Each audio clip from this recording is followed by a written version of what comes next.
କଳାହାଣ୍ଡି ଜିଲ୍ଲା ଜୁନାଗଡ଼ ସ୍ଥିତ shining kids world ଇଂରାଜୀ ମାଧ୍ୟମିକ ବିଦ୍ୟାଳୟର 13ତମ ବାର୍ଷିକ ଉତ୍ସବ ପାଳିତ ହୋଇଯାଇଛି। ଜୁନାଗଡ଼ ସ୍ଥିତ ସାଂସ୍କୃତିକ ଭବନଠାରେ ବାର୍ଷିକ ଉତ୍ସବ ସାଂସ୍କୃତିକ ସଙ୍ଗମ ମହାସମାରୋହରେ ପାଳିତ ହୋଇଯାଇଛି।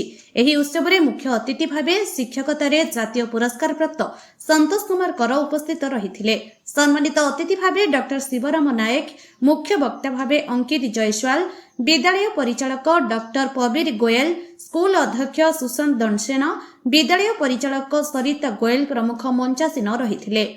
ସ୍କୁଲରେ କିପରି ଶିକ୍ଷାଦାନ ଆହୁରି ମଜବୁତ ହୋଇପାରିବ ସେ ନେଇ ମୁଖ୍ୟ ଅତିଥିମାନେ ନିଜ ନିଜ ବକ୍ତବ୍ୟରେ ପରିପ୍ରକାଶ କରିଥିଲେ ଏବଂ ବିଦ୍ୟାଳୟର ପରିଚାଳକ ଡକ୍ଟର ଗୋଏଲ ଆଗାମୀ ଦିନରେ ଆହୁରି ଶିକ୍ଷାର ପ୍ରଗତି, ଡିଜିଟାଲାଇଜେସନ, ଖେଳ ଓ ବିଭିନ୍ନ ଆକ୍ଟିଭିଟି ମଧ୍ୟରେ ଶିକ୍ଷାଦାନ ଦିଆଯାଇପାରିବ ସେ ଉପରେ ଆହ୍ୱାନ ଦେଇଥିଲେ। ବିଦ୍ୟାଳୟରେ ହୋଇଥିବା ବିଭିନ୍ନ ପ୍ରତିଯୋଗିତାରେ କୃତକାର୍ଯ୍ୟ ହୋଇଥିବା ଛାତ୍ରଛାତ୍ରୀମାନଙ୍କୁ ଅତିଥିମାନଙ୍କ ଦ୍ୱାରା ପୁରସ୍କୃତ ପ୍ରଦାନ କରାଯାଇଥିଲା। କୁନି କୁନି ଛାତ୍ରଛାତ୍ରୀମାନଙ୍କ ଦ୍ୱାରା ବିଭିନ୍ନ ଚିତ୍ତାକର୍ଷକ ରଙ୍ଗାରଙ୍ଗ ସାଂସ୍କୃତିକ କାର୍ଯ୍ୟକ୍ରମ ପରିବେଷଣ ହୋଇଥିଲା।